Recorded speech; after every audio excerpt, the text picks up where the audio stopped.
भारत का स्वतंत्रता संघर्ष। महत्वपूर्ण तथ्य के बारे में पढ़ेंगे। पहला अंग्रेज विरोधी संघर्ष सन्यासियों के द्वारा शुरू किया गया।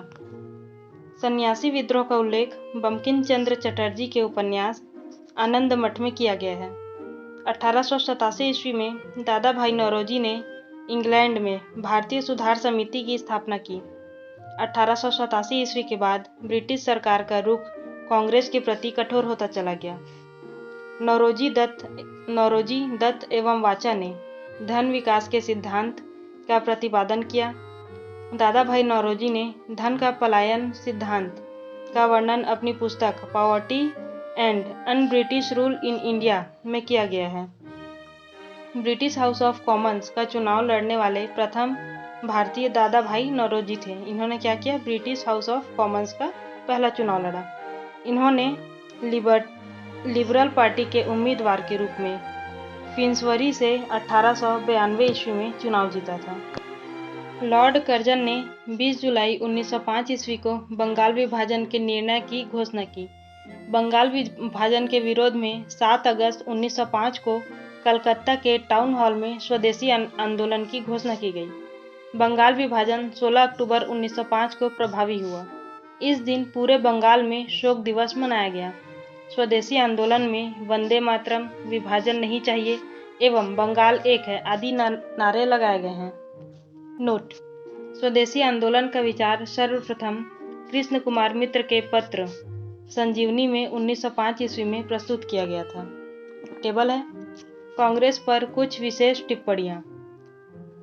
डफरिन, कर्जन, अरविंद घोष, बंकिम चंद्र चटर्जी, ये सबके द्वारा टिप्पणी किया गया है। डफरिन कहते हैं, कांग्रेस केवल सूक्ष्मदर्शी अल्पसंख्या का प्रतिनिधित्व करती है। कर्जन के अनुसार कांग्रेस अपने पतन की ओर लड़खड़ाती हुई जा रही है। अरविंद घोष के अनुसार कांग्रेस क्षय रोग से मरने वाली है।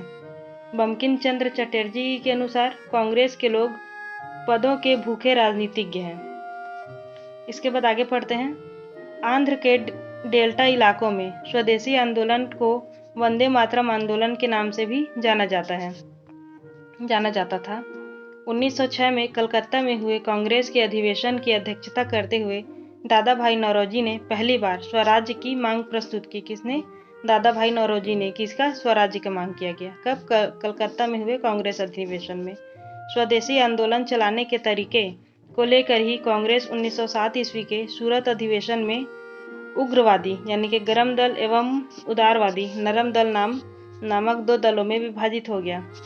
इस सम्मेलन की अध्यक्षता रास बिहारी बोस ने की थी। स्वदेशी आंदोलन के अवसर पर ही रविंद्रनाथ ठाकुर ने अपना प्रसिद्ध गीत आमार सोनार बांग्ला लिखा। बाद में यही गीत बांग्लादेश का राष्ट्रीय गीत बन गया। बाल गंगाधर तिलक पहले कांग्रेसी नेता थे जिन्होंने देश के लिए कई बार जेल की यात्रा की। किन्होंने? बाल गंगाधर तिलक ने। 1897 में राजद्रोह के आरोप में 18 माह की कारावास हुई। फिर 1908 में राजद्रोह के आरोप में 6 वर्ष की कारावास हुई। फिर 1908 से 1914 तक वर्मा के मॉडले जेल में 6 वर्ष काटने पड़े। प्लेग के समय की ज्यादतियों से प्रभावित होकर पूना के चापेकर बंधुओं यानी कि दामोदर एवं बालकृष्ण ने प्लेग अधिकारी रैंड एवं एयस्ट की हत्या कर दी। 1893 ईस्वी का वर्ष एक परिवर्तन बिंदु है। यह टेबल में है। 1893 ईस्वी का वर्ष एक परिवर्तन बिंदु। 1893 ईस्वी में स्वामी विवेकानंद 1863 से 1902 ईस्वी तक अमेरिका के शिकागो नगर पहुंचे। 1893 में सितंबर 1893 में वहां पर हो रहे सर्वधर्म सम्मेलन में पहले ही दिन उन्हें 2 मिनट बोलने का समय दिया गया था। जैसे ही उन्होंने अपने वक्तव्य का संबोधन अमेरिका के भाइयों और बहनों के साथ शुरू किया, तालियों की गड़गड़ाहट ने न केवल उन्हें बल्कि भारत को विश्व के सर्वोच्च देशों में लाकर खड़ा कर दिया। उन्हें तूफानी हिंदू कहा जाने लगा। इसे स्वामी विवेकानंद को। 1893 ईस्वी में 14 वर्ष के बाद योगी राज अरविंद घोष 1872 से 50 ईस्वी तक 1893 में भारत की भूमि पर वापसी हुई। 1893 ईस्वी में उन्होंने एक लेखमाला न्यू लैम्प फॉर ओल्ड प्रकाशित किया। 16 नवंबर 1893 को एनी बेसेंट 1847 से 1933 ईस्वी तक भारत आई। 1893 में वे वाराणसी शहर में रहने लगी। उन्होंने भारतीयों से कहा कि मैं हृदय से तुम्हारे साथ हूँ और संस्कृति से भी, मैं तुम ही लोगों में से एक हूँ। 1893 ईस्वी में ही महात्मा गांधी ने 1869 से 94 ईस्वी तक था समय इनका, अब्दुल्ला सेठ नामक व्यापारी से मुकदमे में दक्षिण अफ्रीका गए। व्यापारी के मुकदमे में क्रांतिकारी गतिविधियों की दृष्टि से भी 1893 ईस्वी का वर्ष महत्वपूर्ण है। नासिक में चापेकर बंधुओं ने एक गुप्त संस्था society for the removal of obstacles to the Hindu religion स्थापित की। यह रहा 1893 का मुख्य बिंदु। इसके बाद बंगाल में क्रांति विचारधारा को वारिंद्र कुमार घोष एवं भूपेंद्र नाथ दत्त ने फैलाया। 1905 ईस्वी में वारिंद्र कुमार घोष ने भवानी मंदिर नाम की पुस्तिका लिखी, जिसमें क्रांतिकारी कार्यों को संगठित करने के लिए केंद्र बनाने के लिए जानकारी दी गई थी। 1906 ईस्वी में इन दोनों ने मिलकर युगातर नामक समाचार पत्र का प्रकाशन किया। बंगाल में पी मिश्रा ने अनुशीलन समिति का गठन किया, जिसका उद्देश्य था खून का बदला खून। अनुशीलन समिति की 500 शाखाएं खोली गई। अनुशीलन समिति ने हेमचंद्र दास कानूनगो को पेरिस भेजा, जिसने रूसी क्रांतिकारी निकोलस स्फ्रांस्की से बम बनाना सीखा। महाराष्ट्र में विनायक दामोदर सावरकर ने 1904 ईस्वी में अभिनव भारत नामक संस्था स्थापित की। अभिनव भारत संगठन के सदस्य पीएन वापट बम बनाने की कला सीखने के लिए पेरिस गए। महाराष्ट्र में क्रांतिकारी आंदोलन उभारने का श्रेय तिलक के पत्र केसरी मराठी में था, उसको जाता है। तिलक ने 1893 ईस्वी में गणपति एवं 1895 ईस्वी में शिवाजी उत्सव मनाना प्रारंभ किया। वेलेंटाइन शिराले ने बाल गंगाधर तिलक को भारतीय असंतोष का जनक कहा। महाराष्ट्र से महत्वपूर्ण क्रांतिकारी पत्र काल का संपादन परांजपे ने किया। प्रफुल्ल चौकी और खुदीराम बोस ने 30 अप्रैल 1908 को मुजफ्फरपुर के जज किंग्सफोर्ड की हत्या का प्रयत्न किया। गलती से बम केनेडी की गाड़ी पर गिरा दिया गया, जिससे 2 महिलाएं यानी कि प्रिंगले की पत्नी एवं बेटी की मृत्यु हो गई। चाकी ने आत्महत्या कर ली और खुदीराम बोस को लगभग 18 वर्ष की अवस्था में 11 अगस्त 1908 ईस्वी को फांसी दे दी गई। खुदीराम बोस बंगाल के क्रांतिकारियों के युगांतर दल के सक्रिय सदस्य थे। युगांतर दल के नेता वारिंद्र कुमार घोष थे। 1905 ईस्वी में लंदन में श्यामजी कृष्ण वर्मा ने इंडियन होम रूल सोसाइटी की स्थापना की। श्यामजी कृष्ण वर्मा को क्रांतिकारियों का पिता कहा गया है। 30 दिसंबर 1906 को ढाका के नवाब सलीम उल्लाह खां के निमंत्रण पर सम्मेलन हुआ। नवाब वकारुल मुल्क इसके अध्यक्ष थे। इसी सम्मेलन में अखिल भारतीय मुस्लिम लीग का उदय हुआ। लीग का संविधान 1907 ईस्वी में कराची में बना और इस संविधान के अनुसार प्रथम अधिवेशन 1908 ईस्वी में अमृतसर में हुआ, जहां आगा खां को इसका अध्यक्ष बना दिया गया। मुस्लिम लीग ने बंगाल विभाजन का समर्थन किया। भिकाजी रुस्तम कामा भारतीय मूल की फ्रांसीसी नागरिक थी, जो जर्मनी के स्टुटगार्ट शहर में 22 अगस्त 1907 को आयोजित 7वीं अंतर्राष्ट्रीय कांग्रेस में तिरंगा फहराने के लिए जानी जाती है। कौन जानी जाती है? भिकाजी रुस्तम कामा। इनके माता पिता फारसी थे। इन्होंने दादा भाई नौरोजी के निजी सचिव के रूप में भी काम की थी। 1 जुलाई 1909 को मदन लाल ढींगरा ने विलियम कर्जन वाइली को गोली मारकर हत्या कर दी। 16 अगस्त 1909 ईस्वी को मदन लाल ढींगरा को मृत्यु दंड दिया गया। 21 दिसंबर 1909 को अनंत कान्हरे ने जैक्सन को गोली मार दी। वायसराय लॉर्ड हार्डिंग ने 1911 ईस्वी में दिल्ली में भव्य दरबार का आयोजन इंग्लैंड के सम्राट जॉर्ज पंचम एवं मेरी के स्वागत में किया। इस दरबार में निम्न घोषणाएं हुई। पहला, बंगाल विभाजन को रद्द किया गया। दूसरा, बंगाली भाषी क्षेत्रों को मिलाकर अलग एक प्रांत बनाया गया। तीसरा, बिहार एक अलग राज्य बना जिसमें उड़ीसा भी शामिल था। चौथा, राजधानी को कलकत्ता से दिल्ली स्थानांतरित करने की घोषणा हुई। 1912 ईस्वी में दिल्ली भारत की राजधानी बनी। 23 दिसंबर 1912 ईस्वी को रास बिहारी बोस ने दिल्ली में वायसराय लॉर्ड हार्डिंग पर बम फेंका। इसके परिणाम स्वरूप 13 व्यक्ति गिरफ्तार किए गए। इसमें प्रमुख थे मास्टर अमीरचंद, दीनानाथ, अवध बिहारी लाल, बाल मुकुंद, बसंत कुमार विश्वास, हनुमंत सहाय एवं बलराज। दीनानाथ दबाव में आकर सरकारी गवाह बन गए और मास्टर अमीचंद, अवध बिहारी लाल, बाल मुकुंद एवं बसंत कुमार विश्वास को फांसी दे दी गई।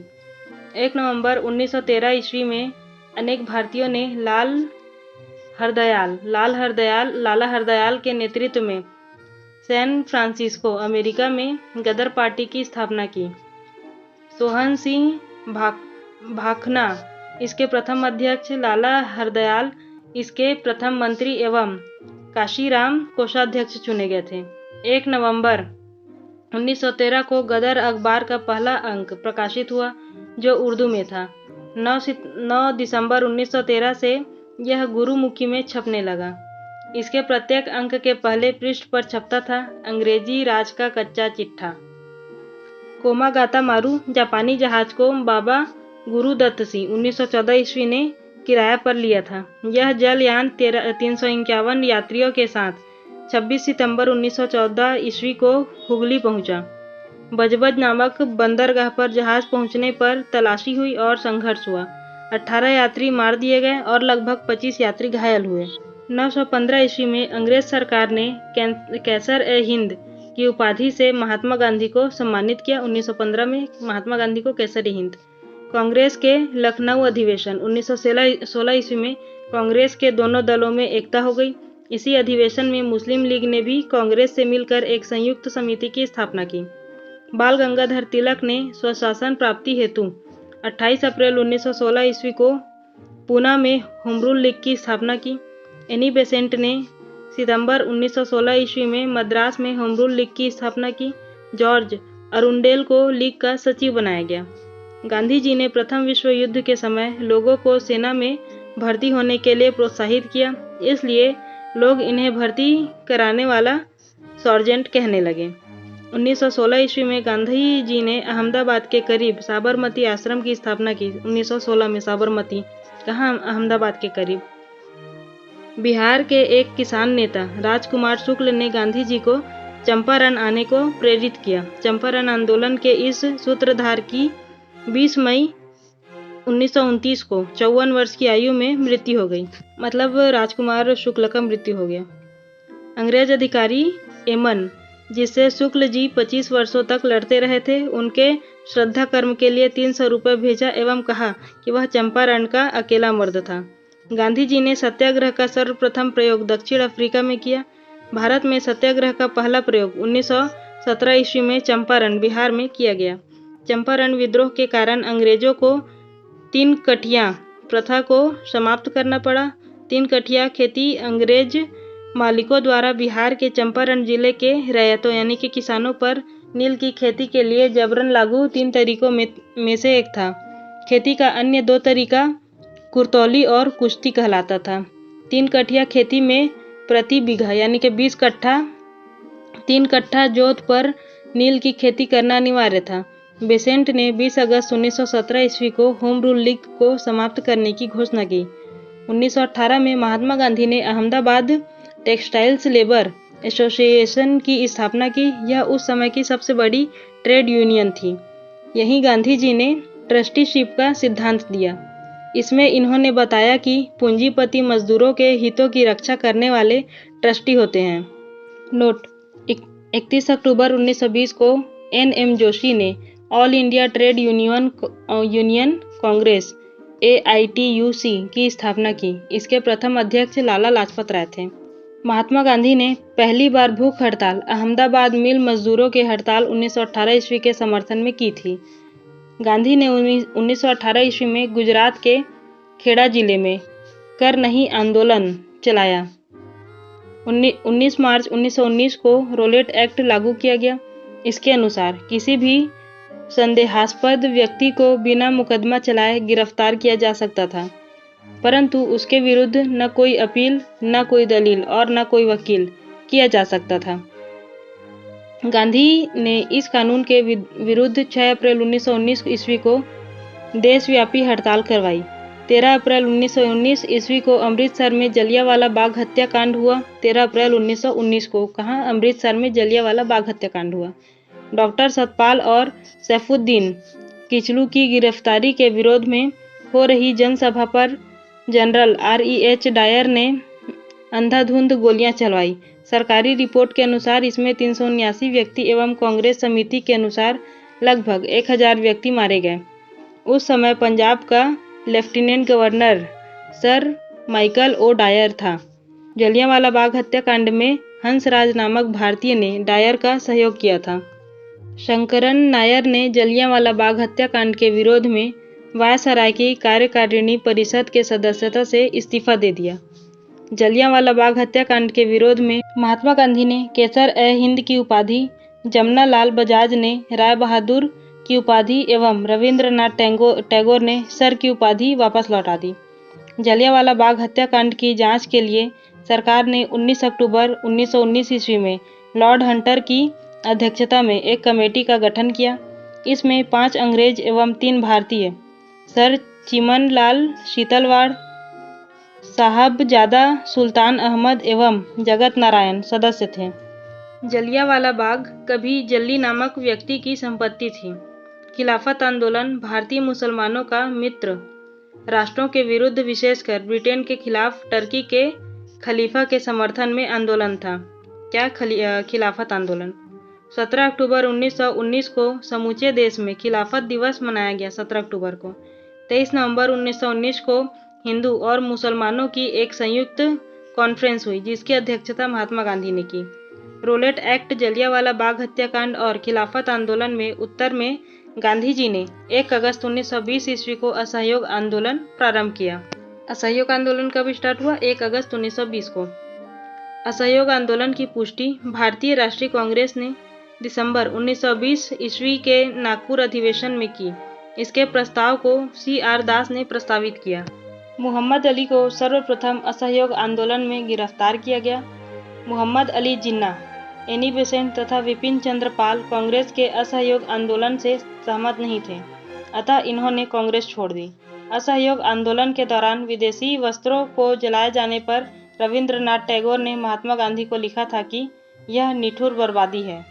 5 फरवरी 1922 ईस्वी को गोरखपुर जिले के चौरी चौरा नामक स्थान पर असहयोग आंदोलनकारियों ने क्रोध में आकर थाने में आग लगा दी, जिससे एक थानेदार एवं 21 सिपाहियों की मृत्यु हो गई।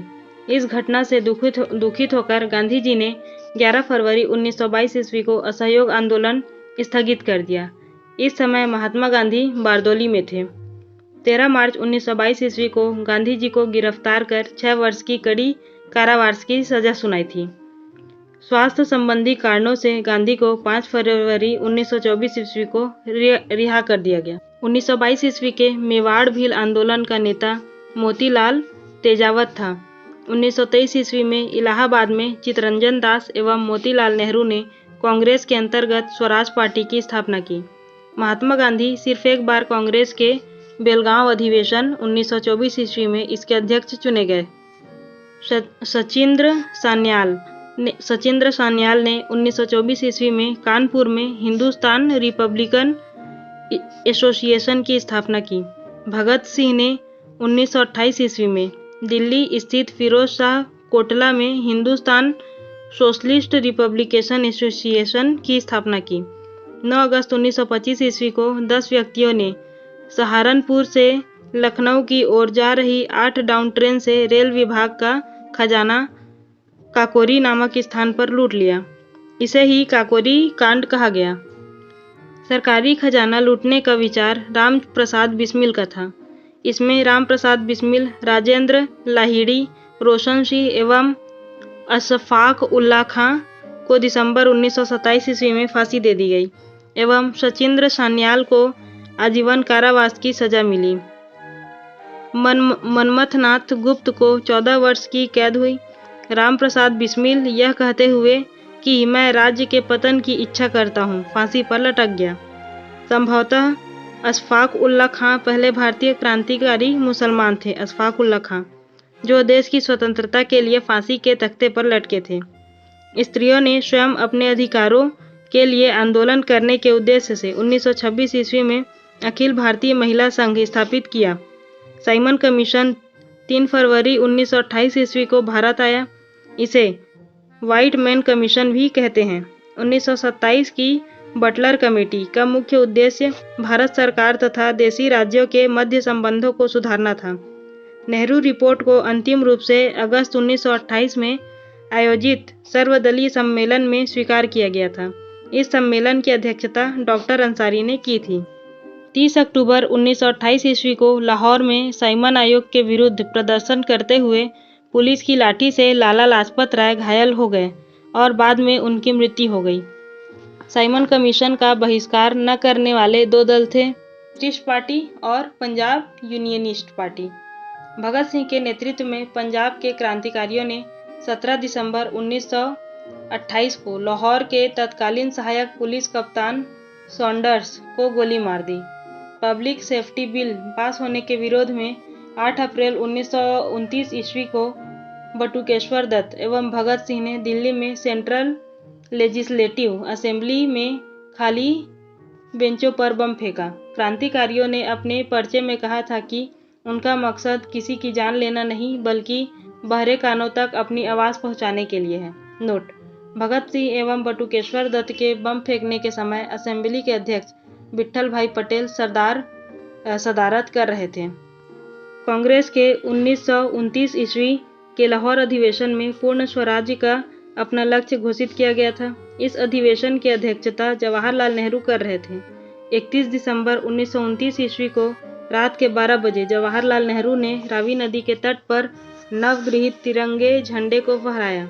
इसी अधिवेशन में 26 जनवरी 1930 ईस्वी को प्रथम स्वाधीनता दिवस के रूप में मनाने का निश्चय किया गया।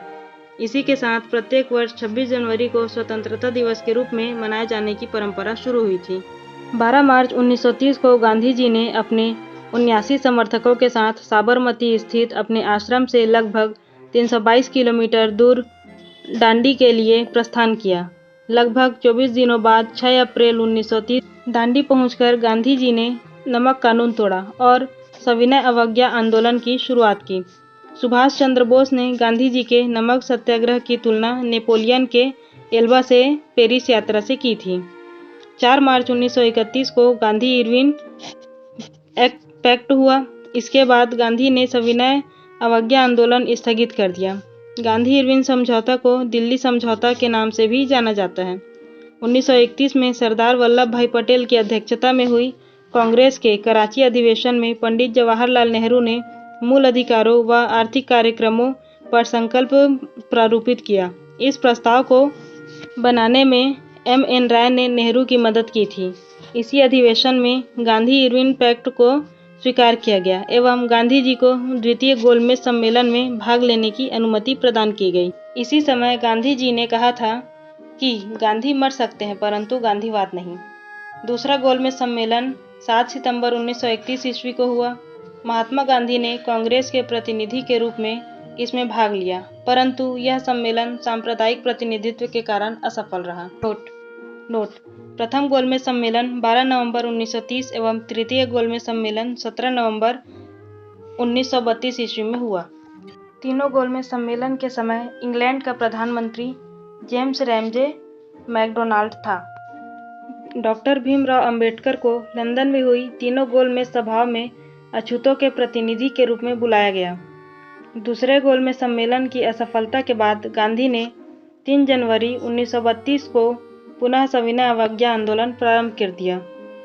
सविनय अवज्ञा आंदोलन अंतिम रूप से 7 अप्रैल 1934 को वापस लिया गया। सविनय अवज्ञा आंदोलन में पठान सत्याग्रहियों पर गोली चलाने से गढ़वाल राइफल्स ने इनकार कर दिया। गढ़वाल राइफल्स 23 मार्च 1931 को सुखदेव, भगत सिंह एवं राजगुरु को फांसी पर लटका दिया गया। कब? 23 मार्च 1931 को। मई 1934 ईस्वी को कांग्रेस सोशलिस्ट पार्टी की स्थापना हुई। अखिल भारतीय किसान सभा का प्रथम सम्मेलन अप्रैल 1936 ईस्वी में लखनऊ में हुआ। अखिल भारतीय किसान सभा, इसके अध्यक्ष स्वामी सहजानंद व महासचिव NG रंगा चुने गए। स्वामी सहजानंद सरस्वती ने हुंकार नामक पत्रिका का पटना से प्रकाशन किया। यह किसान आंदोलन की पत्रिका थी। राहुल संस्कृत्यायन इस साप्ताहिक पत्रिका के 1942 में संपादक बने।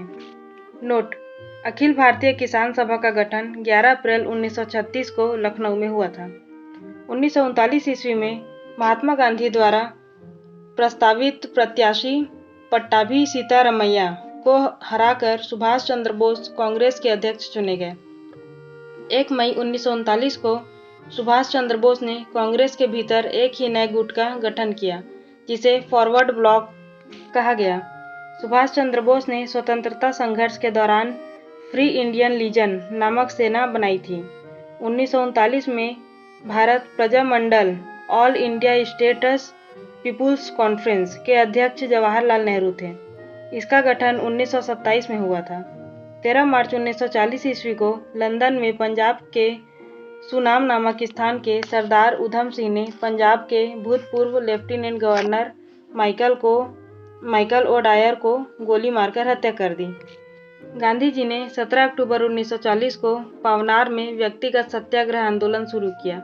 इस आंदोलन के प्रथम सत्याग्रही विनोबा भावे, दूसरे सत्याग्रही जवाहरलाल नेहरू एवं तीसरे सत्याग्रही ब्रह्मदत्त थे।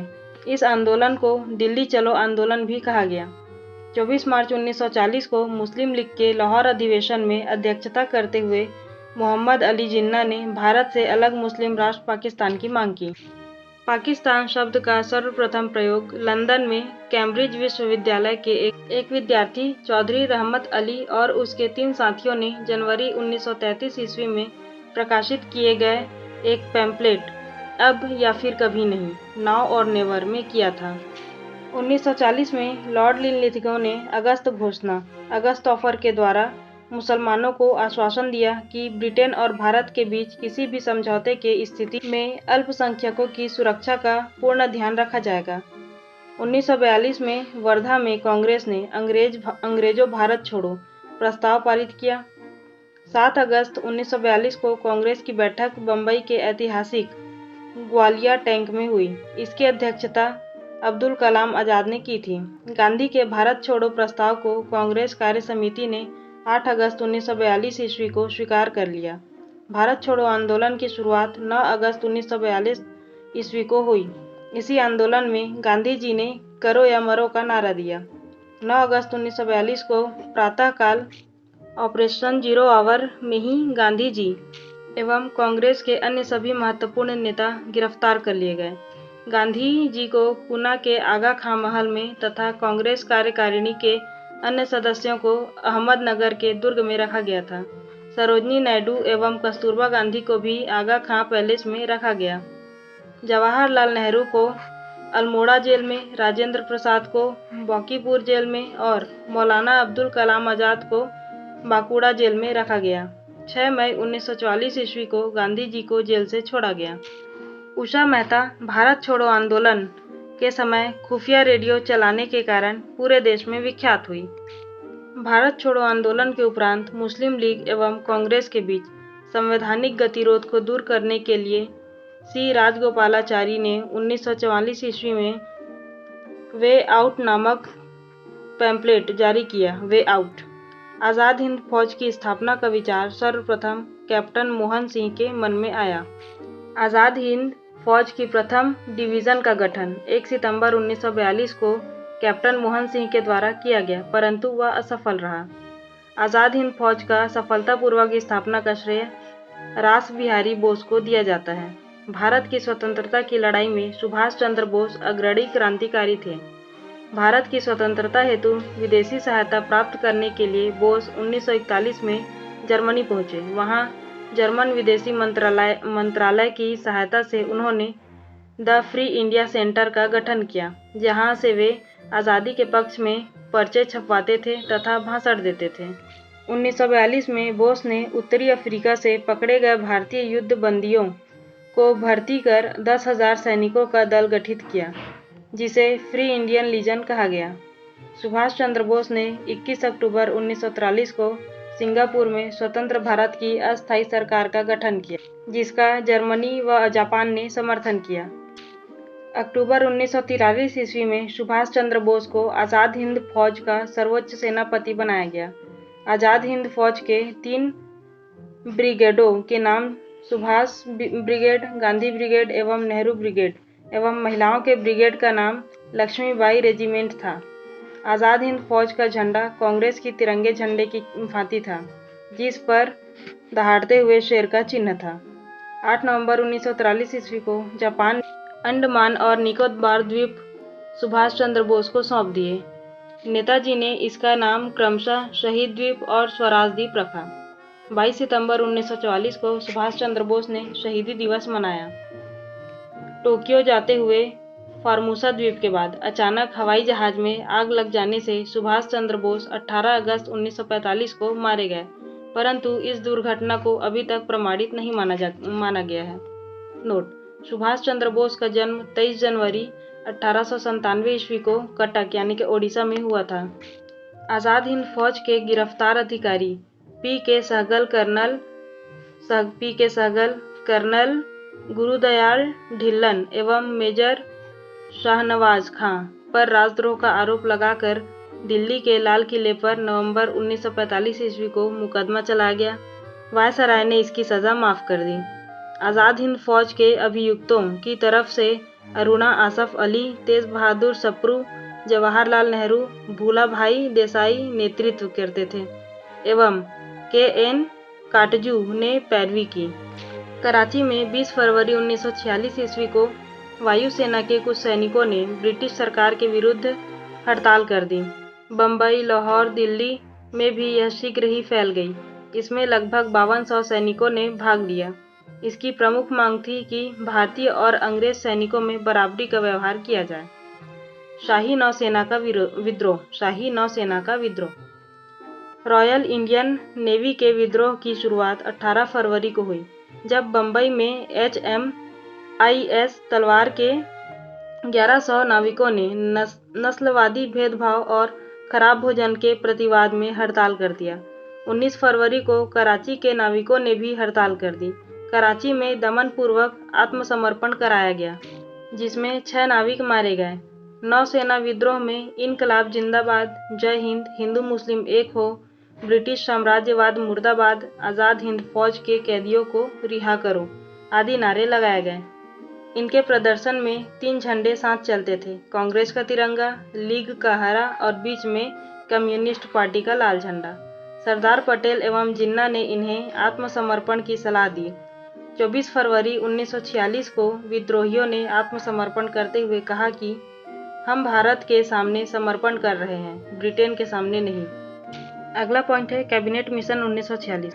प्रधानमंत्री एटली ने 15 फरवरी 1946 ईस्वी को भारतीय संविधान सभा की स्थापना एवं तत्कालीन ज्वलंत समस्याओं पर भारतीयों से विचार विमर्श के लिए कैबिनेट मिशन को भारत भेजने की घोषणा की। 24 मार्च 1946 ईस्वी को कैबिनेट मिशन दिल्ली पहुंचा। इस शिष्टमंडल के सदस्य थे स्टेफोर्ड क्रिप्स, अध्यक्ष बोर्ड ऑफ ट्रेड थे, पैथिक लॉरेंस भारतीय सचिव थे एवं A.V. अलेक्जेंडर नौसेना मंत्री थे। कैबिनेट मिशन पैथिक लॉरेंस के नेतृत्व में आया था। कैबिनेट मिशन योजना को मुस्लिम लीग ने 6 जून 1946 ईस्वी को और कांग्रेस ने 25 जून 1946 ईस्वी को स्वीकार कर लिया। कैबिनेट मिशन योजना को स्वीकार किए जाने के पश्चात संविधान सभा के निर्माण के लिए हुए चुनाव जुलाई 1946 ईस्वी में कांग्रेस ने 214 सामान्य स्थानों में से 205 स्थान प्राप्त किए और मुस्लिम लीग ने 78 मुस्लिम स्थानों में से 73 स्थान प्राप्त किए। कांग्रेस को 4 सिख सदस्यों का भी समर्थन प्राप्त था। मुस्लिम लीग ने 16 अगस्त 1946 ईस्वी को सीधी अथवा प्रत्यक्ष कार्यवाही दिवस डायरेक्ट एक्शन डे मनाया। सर्वप्रथम प्रत्यक्ष कार्यवाही दिवस कलकत्ता में मनाया गया। उस समय बंगाल में मुस्लिम लीग की सरकार थी। बंगाल के मुख्यमंत्री शहीद सुहरावर्दी थे। प्रत्यक्ष कार्यवाही दिवस के परिणाम स्वरूप बंगाल, बिहार और पंजाब में भयंकर हिंदू मुस्लिम दंगे हुए। 3 जून 1947 ईस्वी को भारत विभाजन की माउंटबेटन योजना प्रकाशित की गई। माउंटबेटन योजना को कांग्रेस कार्य समिति की 3 जून 1947 ईस्वी की बैठक में स्वीकार कर लिया गया था। 14 जून 1947 ईस्वी को कांग्रेस महासमिति की बैठक में गोविंद वल्लभ पंत ने देश के विभाजन की माउंटबेटन योजना को स्वीकार करने का प्रस्ताव पेश किया। इस प्रस्ताव का समर्थन अब्दुल कलाम आज़ाद ने किया, जो बंटवारे का विरोध करते आ रहे थे। आज़ाद ने कहा, कांग्रेस कार्य समिति का फैसला सही फैसला नहीं है, लेकिन कांग्रेस के सामने कोई और रास्ता नहीं है। गांधी, नेहरू और पटेल के समर्थन के बावजूद कांग्रेस कार्य समिति का देश विभाजन का प्रस्ताव अखिल भारतीय कांग्रेस समिति में सर्वसम्मति से पास न हो सका। 161 सदस्यों ने उनके खिलाफ वोट दिया या वे तटस्थ रहे। प्रस्ताव का विरोध करने वालों में सिंध कांग्रेस के नेता चौथराम मिडवानी, पंजाब कांग्रेस के अध्यक्ष डॉक्टर किचलू पुरुषोत्तम दास टंडन, मौलाना हफीजुर रहमान आदि थे। मुस्लिम लीग की कौंसिल की बैठक माउंटबेटन योजना पर विचार करने के लिए 10 जून 1947 को नई दिल्ली में बुलाई गई। लीग ने भारी बहुमत से इस योजना को स्वीकार किया। लीग की बैठक में उपस्थित 400 सदस्यों में से सिर्फ 10 सदस्यों ने इसका विरोध किया। 4 जुलाई 1947 को ब्रिटिश संसद में भारतीय स्वाधीनता विधेयक पेश किया गया। 15 जुलाई को बिना किसी संशोधन के हाउस ऑफ कॉमन्स द्वारा और 16 जुलाई को हाउस ऑफ लॉर्ड्स द्वारा पास कर दिया गया।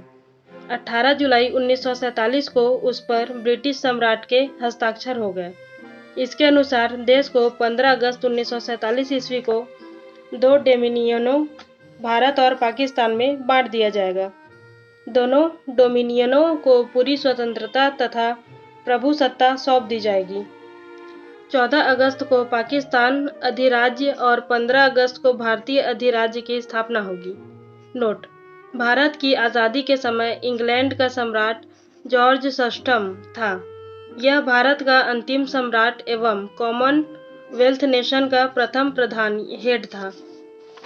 जवाहरलाल नेहरू के नेतृत्व में अंतरिम सरकार का गठन 2 सितंबर 1946 ईस्वी को हुआ। 26 अक्टूबर 1946 ईस्वी को मुस्लिम लीग 5 सदस्य अंतरिम सरकार में सम्मिलित हुई।